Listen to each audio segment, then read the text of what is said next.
Hello, everyone. If you're just joining us now, I'm Sonia Sarao, VP of Product at Groove, number one sales engagement platform for enterprise companies using Salesforce. I'm also the San Francisco chapter co-lead for Women in Product, the organization and community that has been just giving and giving. It continues to shape my worldview around diversity, women's empowerment, and involvement in this digital age.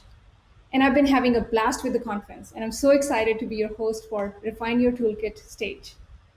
Before we get started, I want to take a moment to thank our sponsors, without whom this event will not be possible.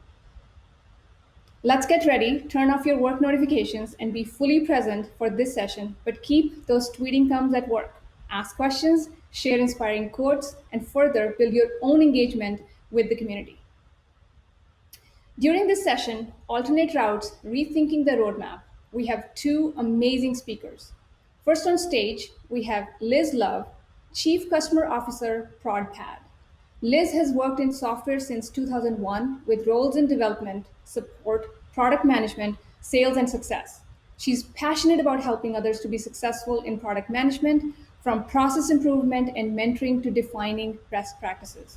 With 18 years of experience in the software development world, including 10 years in product management, Liz is well placed to understand the challenges experienced by product managers in their day to day life. Liz Love will share her expertise with you during our next presentation, Joining the Dots, Managing Strategic Dependencies. And dependencies are also very applicable to us. So, really looking forward to learning that. Please join me in welcoming Liz Love to our stage. Hi everyone.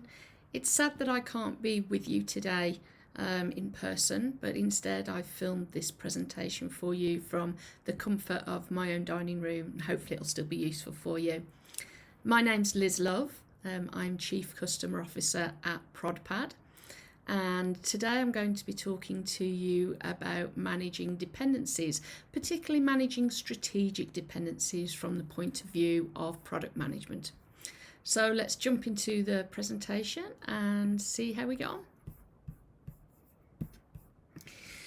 So, from what I can see, product managers get asked about dependencies all of the time. And often they get asked about dependencies from the point of view of, what needs to be done before what, and should this be done by this date. But really, product managers should be asked about strategic dependencies and should be talking about strategic dependencies. And I'll talk to you a little bit about what I mean about strategic. A dependency is strategic if the way that the product is delivered, or the manner in which it goes through the delivery process, affects the ability to solve the problem. And I'll talk to you a little bit more in a second about the different kinds of dependencies that we see. Now, first of all, we tend to see strategic time-based dependencies. And I think it's fair to say that strategic time-based or milestone dependencies really need to have a reason why that date is important. Now, by reason, I don't mean that sales said it would be ready to close the deal.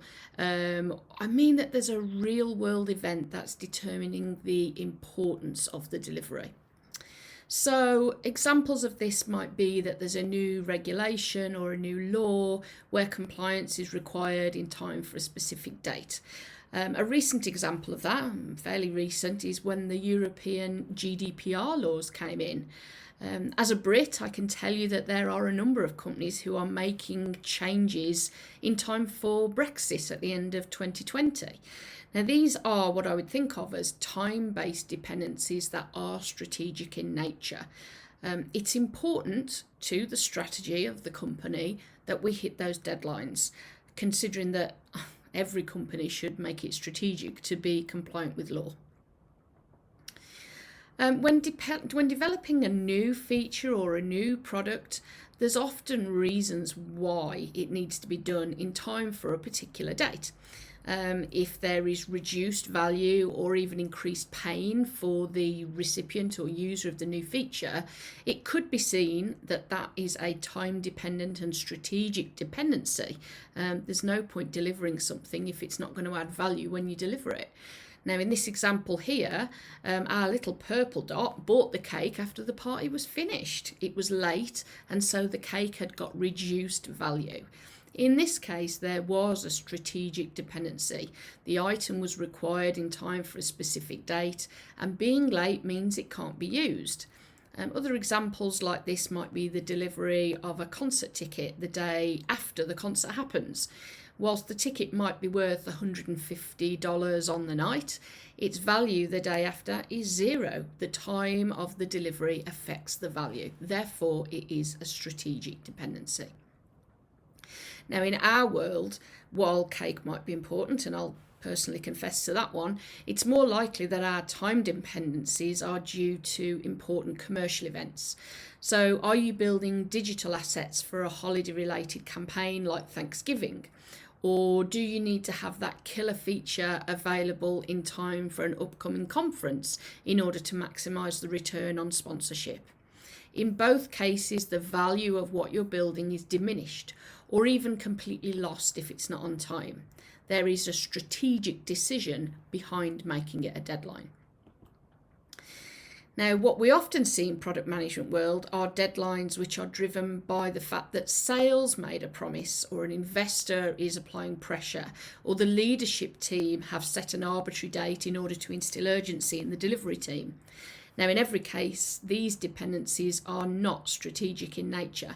These deadlines don't affect the likely success of the product and don't fit with the strategy we've defined for sustainable success.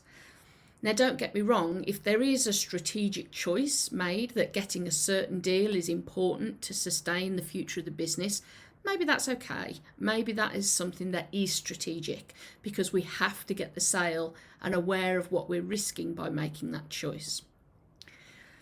Generally, no. If you get a deadline applied by an investor, a sales team, customer, your boss, they're not really strategic dependencies. They're the kind of pressures that you get within a business.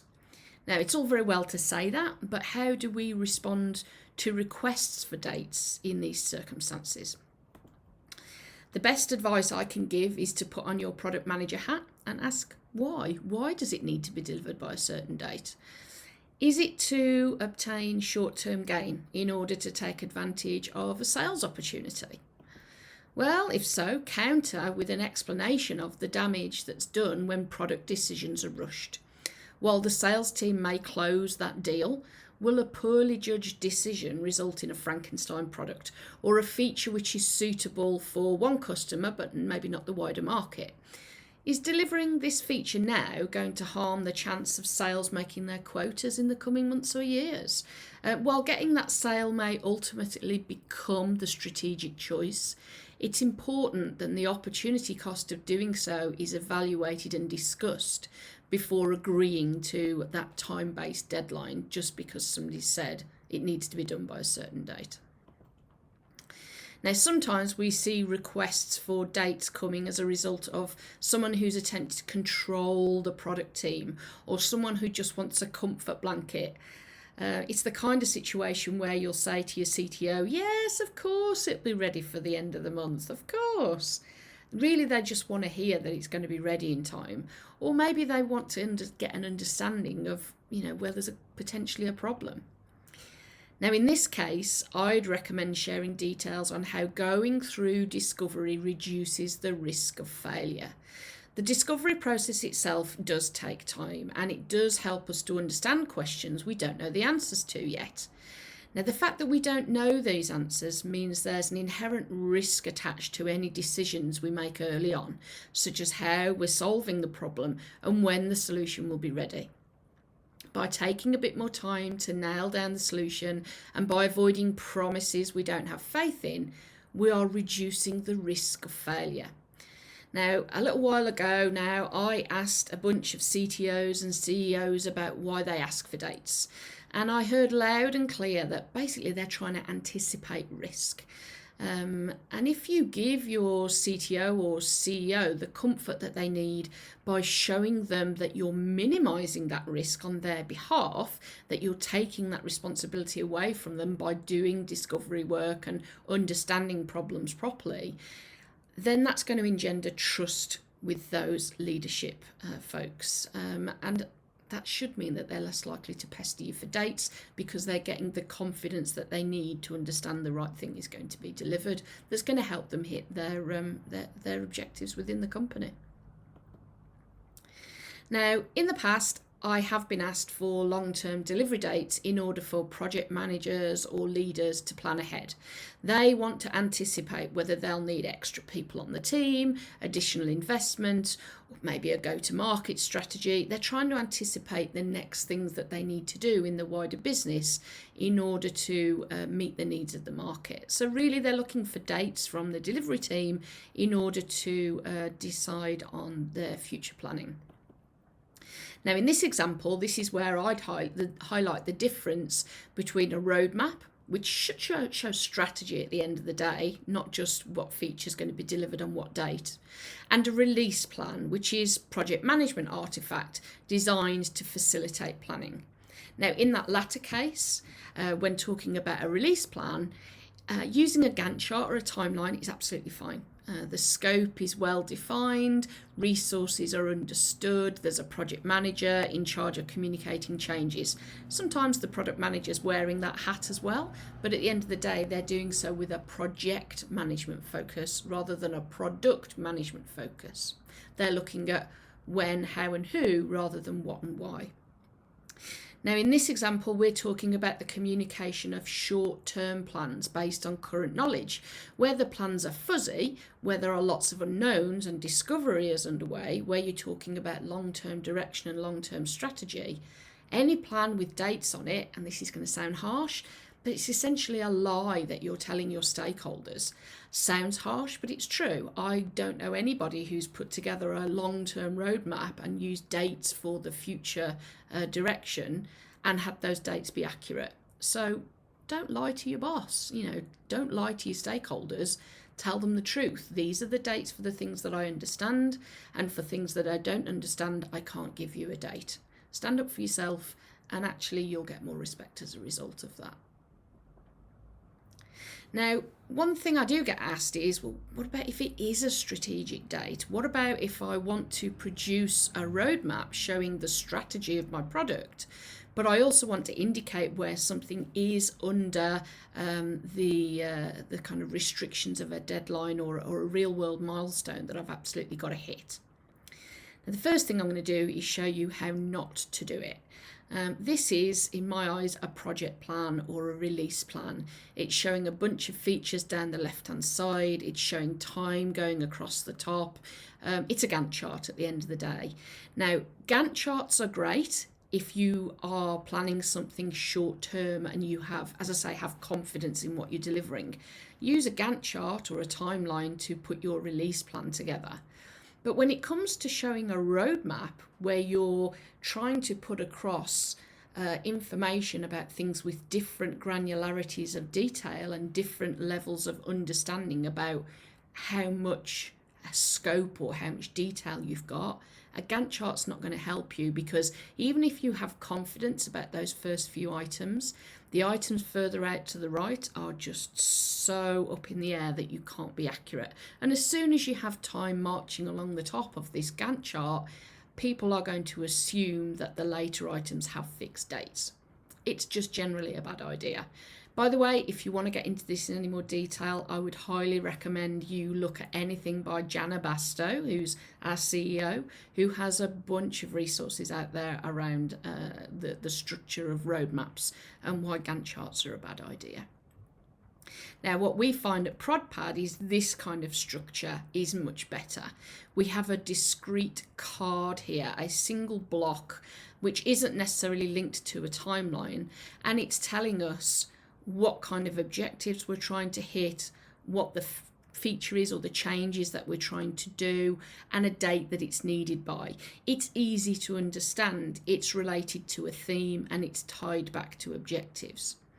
If you have a bunch of things on your roadmap and you're wanting to communicate what's happening now, what's happening next, and what's later, then do it like this. This is a roadmap that is showing now, next, and later. It's showing a bunch of different themes. It's showing the kind of problems that we're solving. And in some cases we have dates. You can see that for mobile usage, we're looking to get that done by the 24th of April. But I can't really infer anything about the other things on there apart from that they either come before that mobile usage or after mobile usage. So using a structure like this now, next, later, or lean roadmap means that I can communicate what I'm doing, why I'm doing it, and any strategic deadlines I have without necessarily inferring dates for anything else on there. Now I'm going to move on now from time-based dependencies and talk a little bit about logistical dependencies. Now, what do I mean by logistical dependencies? Really, these are an alternative to milestone or time-based dependencies. They're particularly important for platform products, and I'll talk about that in a second. But it's where we're talking about the need to provide benefit to the end user as a result of the combination of two or more deliveries or two or more components. Now, in this example, there's no value until all the related changes have happened. And you can see my little picture here. We've got a robot that's being built. One team is building the arms and legs, another team is building the body, and there's no value to the end user until both teams have finished that work. You can imagine in a real world example, we might be building something that has both hardware and software, or maybe we've got different types of software. We've got front end, and then we've got our kind of maybe APIs or back end infrastructure. Either component on its own doesn't have value to the end user. It's the combination of the two that results in that end user value.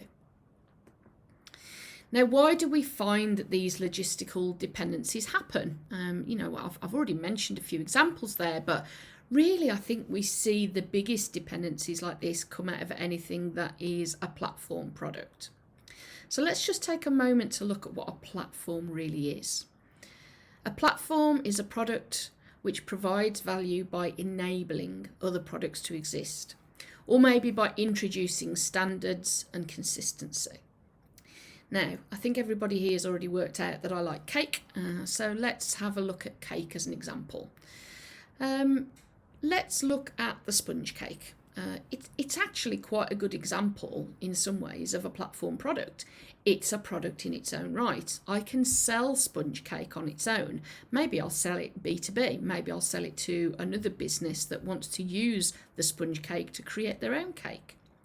Maybe it can provide value in different ways depending on how it's combined with other products, maybe icing, toppings, cream, fruit. And it provides consistency. Regardless of what the toppings and the fillings are, I know that the cake will always do the job of providing structure to that final product. So you can tell all your friends that sponge cake is a great example of a platform product. Now, platform products in our digital world are very similar. They provide a consistent way of solving a problem, and they make it easier for other teams to create different products without reinventing the wheel. We get consistency in terms of functionality and user experience. We get reusable components so that we're not reinventing the wheel. We can enable multiple modalities. We can build something that works on mobile or desktop or laptop or even watch. So it's possible to create a platform product that builds something once in order to solve the same problem in different areas. Now, the question I've got asked all the time actually is, when I'm planning a roadmap for a platform product, how do I show dependencies? How do I ensure that I can show the strategy for my platform and for the products it enables and make it clear when a change in one product affects another? And the answer to that in my head is to separate strategy from execution, which, by the way, is a good tip for product managers anyway. Strategy is something that you use to focus on what and why. Execution is when you look at the logistics of actually delivering it and have your resource planners and project planners looking at it. But from a product management point of view, we really want to focus on strategy. What are we building and why are we doing that? Now, I have seen a kind of execution-based or team-based version of roadmaps all the time. In my role as Chief Customer Officer at ProdPad, I see a lot of roadmaps and I advise a lot on best practice. What I frequently see are roadmaps which are split into teams. So a roadmap for each delivery team. I mean, it kind of feels obvious. You give the roadmap to the team so that they know what they're going to deliver. But that's when you're thinking about sprint planning, or when you're thinking about project planning or release planning. A roadmap is really there to show end users what value they're going to get from your product. It's there to help you share details about strategy.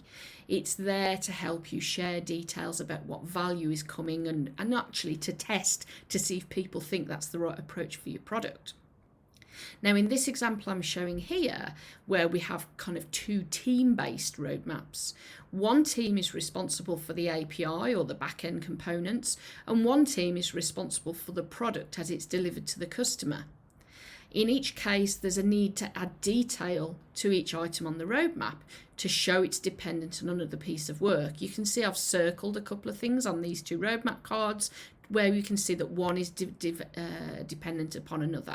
Now that's fine when it's on a single slide like this, but if you imagine you've got a roadmap with 10 or 20 of these individual cards and they're all referencing each other, it can get really, really complex. And I think this is why I hear this question so often from people, because there's just an inherent complexity in anything that you do when you put it on a roadmap in that kind of team-based format. The problems you face is that you need lots of different roadmaps to show the full details of the value to the end user. In this example, I've got to show a minimum of 2 roadmaps just to show there's a dependency between 2 components. I need to show dependencies in lots of different places to make sure that it doesn't matter what anybody's looking at, they can see the full picture.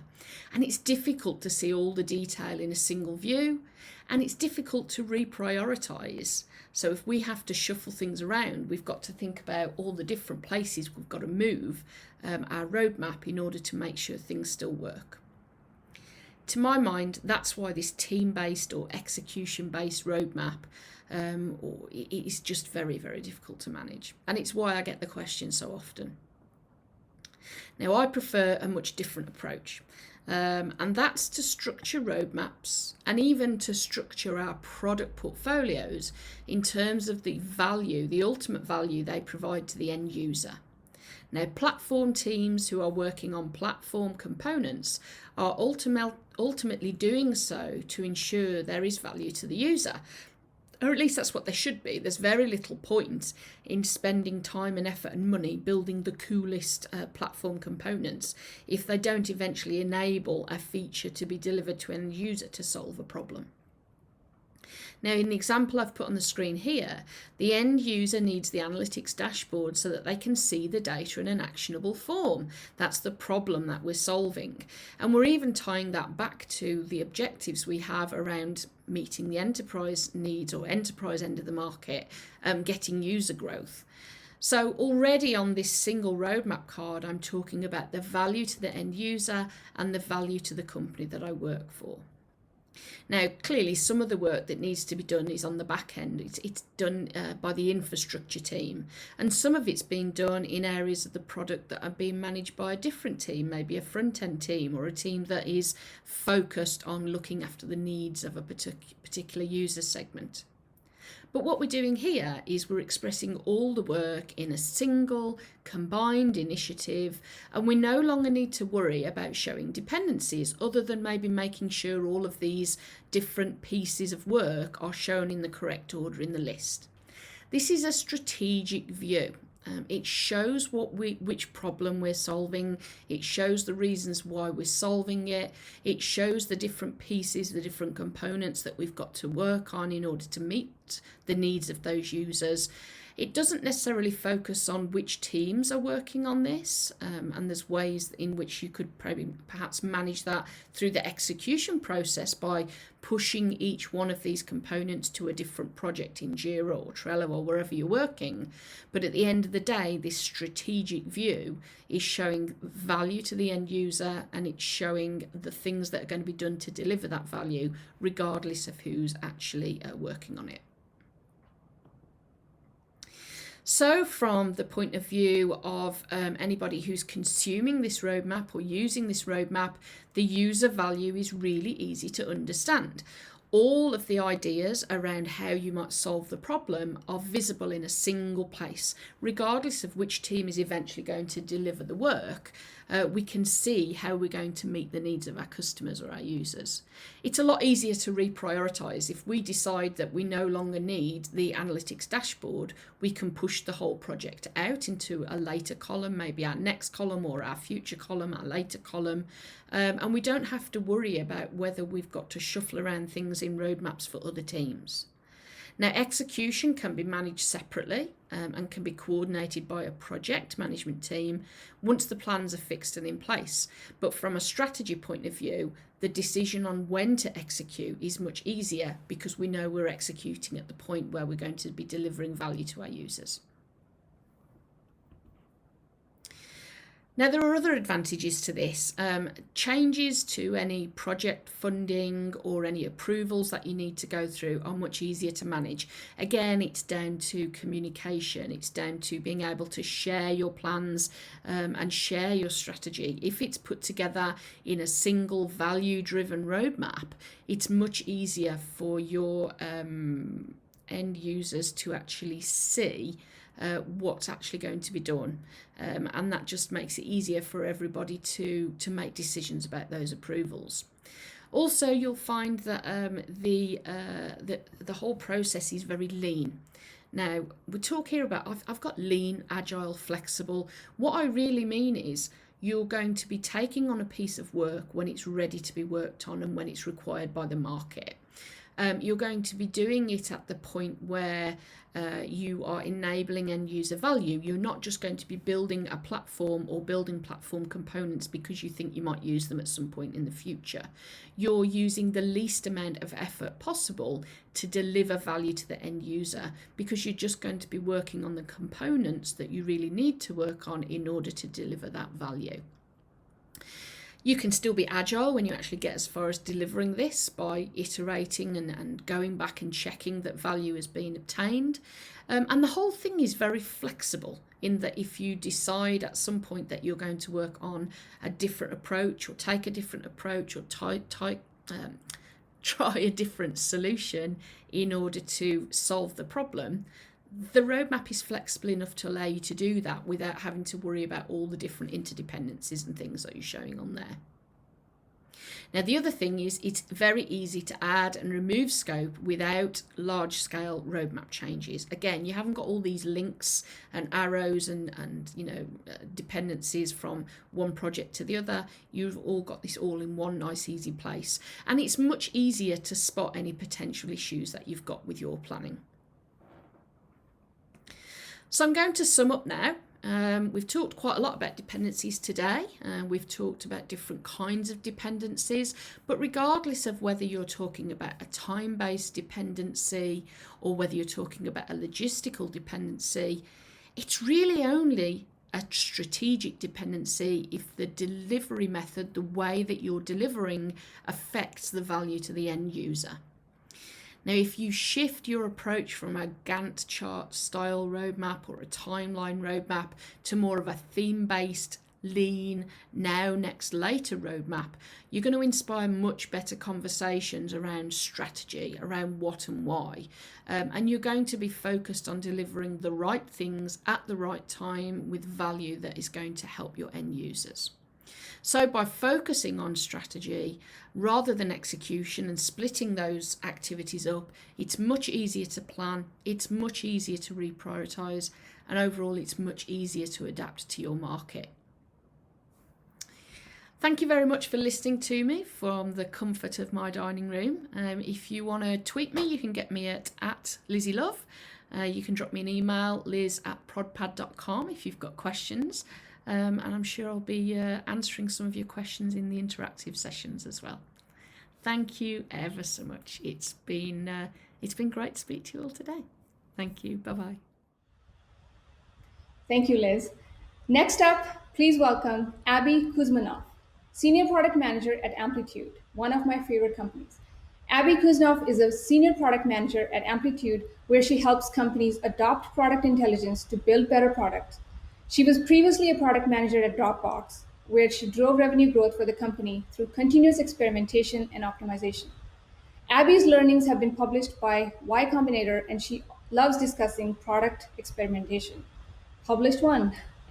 Abbie Kuznetsov will share her expertise with you during our next presentation, Featureless Roadmaps, Outcomes, Not Outputs. And I can't wait to learn why over what with Abbie. Please welcome Abbie to the stage. All right, thank you for attending this talk. I'd like to start out today by sharing an inspirational quote. Now, this quote comes from absolutely no product team ever. Raise your virtual hand if you feel like you have more feature ideas than you could possibly ever build with the resources that you have. I know I definitely feel this way. The truth is, the hard part about product isn't coming up with ideas for what to build. There's no shortage of them floating around, from customers, from leadership, from sales, and more. For most of us, we communicate all these ideas and the path to execute on them via a product roadmap. Roadmaps are powerful tools that help teams and organizations drive clarity, direction, and alignment. But with all these ideas to ship, product roadmaps typically look like a long collection of planned features and their associated delivery dates. But what if we rethought this? What if our roadmaps were collections of user problems and business objectives rather than features? In this talk, I'll propose a different way of thinking about product roadmaps, centered on outcomes over outputs. I'll walk through some of the problems I've seen with traditional road mapping and share some concrete ways to put a featureless roadmap into practice. One of the first questions to ask yourself about existing process that you have is whether or not you're working in a feature factory. If your measure of success is whether or not you shipped something, it's easy to end up releasing and maintaining features that might not be having a positive impact. They're just extra stuff. Feature-based roadmaps make it easy to fall into the trap of something called success theater, celebrating releases and quarterly goals without measuring real impact. Committing to specific features makes it hard to pull back from something when you find out that it wasn't successful. Who here knows the feeling of shipping something or celebrating some quarterly goal that you actually don't believe made a positive impact? It's actually a pretty uncomfortable feeling. And if you give into this mentality, you risk optimizing for short-term celebration over long-term success. Now, if you're interested in learning more about feature factories and success theaters to see if your organization is operating in this way, there's a lot of posts and resources about this online, especially from John Cutler, who originally coined these terms. The second problem, and in my opinion, the most important one with feature-focused roadmaps, is that they don't leave room for designers and engineers to develop a better solution. The first idea you come up with or the pressing customer request you just heard may not be the best solution. By committing to features early, you're diminishing the collective creativity and brain power of your team and giving all the ownership to yourself or the exec or customer making the request. What's more, people are usually motivated by the why behind their work, not the what. It's easy to lose sight of the underlying customer problem and vision if the team is too focused on the output. You miss the forest for the trees. Now, it's easy to fall into this trap. Let me give you an example from my own work. So I work at a company called Amplitude, which is a B2B SaaS company that provides product intelligence. One of the things we do is provide self-serve analytics software. Now, this past year at Amplitude, we decided to work on improving an existing feature in our product called Team Spaces. Team Spaces is sort of like a shared folder for your analyses in Amplitude. Now, we knew this feature had room for improvement based on quantitative and qualitative feedback. So we put Team Spaces v2 on our roadmap with the goal of improving collaboration in our product. Now, even though this roadmap item was vague and didn't actually reference a specific solution, it immediately biased the team, and especially design, to focus on solutions centered on team spaces and not on any other areas of the product. Ultimately, though, we learned through research that the solution space was much larger and went far beyond team spaces. But by that point, we'd gotten too far along in our discovery process, and it was difficult to pivot to a wider scope. As a result, we actually decided to table that work because we didn't have time to run a new study. We should have initially stepped back and refocused our initiative on broader themes of collaboration. By going too specific too early, you limit your team's potential outcome. Next, with feature-focused roadmaps, you often spend time debating for the wrong reasons. The most important conversations to have with your team, stakeholders, and leadership are to align on the problems that are most pressing and the business strategy they are tied to. Now, debating the best solution and how to execute on it isn't inherently bad, but doing so 6 to 12 months ahead of development might be. When I was at Dropbox, we decided to build free trial extensions so that undecided trial customers could get an extra 1 to 2 weeks to decide if they wanted to purchase Dropbox Business. Very scientifically, we got this idea by seeing it done in other products. We ended up spending a lot of time arguing about the right way to execute on extensions and when we could get it done, and not nearly enough time aligning on the customer and business problem we were solving. Ultimately, the experiment had no impact and very few customers extended their trial. If we had highlighted the actual customer problem we planned to solve on our roadmap versus eagerly committing to a cool solution, we might have pivoted and saved resources.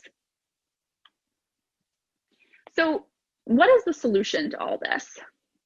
I propose moving towards roadmaps that are more focused on the problems you plan to solve and the business objectives you hope to achieve, rather than the features that you will ship.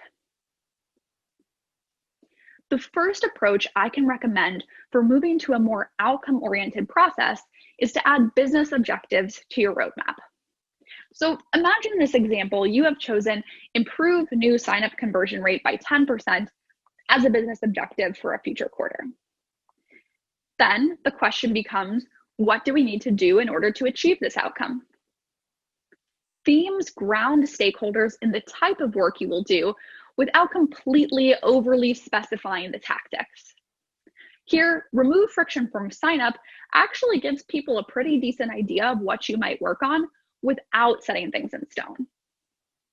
Finally, as you near your development and you do specify the features you will work on, the structure of objectives and themes makes the why behind your work clear.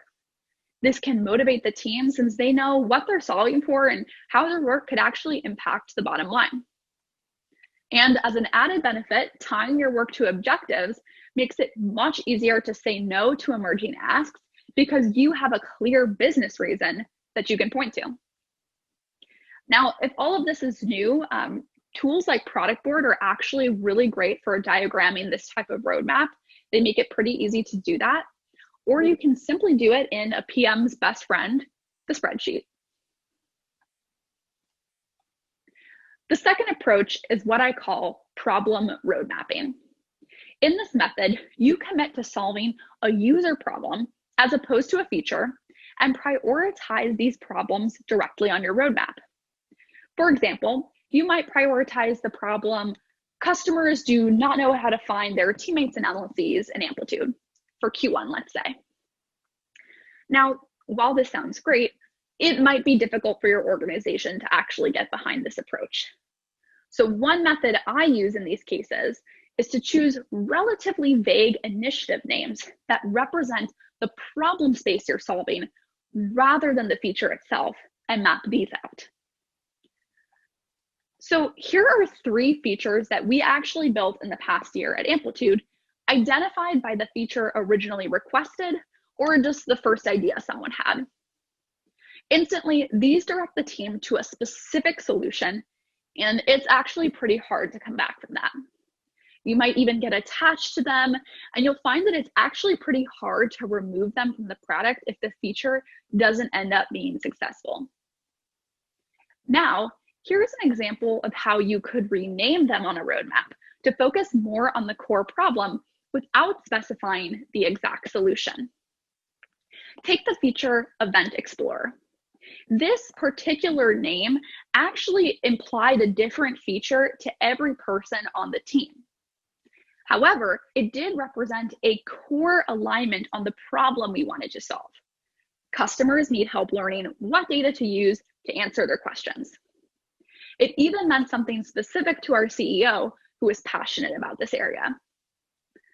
So when we were ready to address this problem, we did a workshop to align on the exact persona and problem we were solving and brainstorm solutions as a group so everyone could contribute. We got to better resolution, then shared prototypes with customers, iterated again, all the way to an alpha solution that we launched last month. While we didn't end up building our CEO's idea, it didn't actually matter because everyone was aligned to the problem and the opportunity. Now that you have an idea of 2 potential strategies for building outcome-oriented roadmaps, let's review the benefits, the outcomes of our outcomes. First, you'll be solving for value and customer pain rather than shipping stuff. You'll avoid backing yourself into a commitment corner. Ultimately, proving out value versus pure output may even lead to increased resources for your team in the long term. Second, you'll be empowering your team by ensuring their ideas are heard and that they understand the why behind their work. Happier, engaged teams means success for you.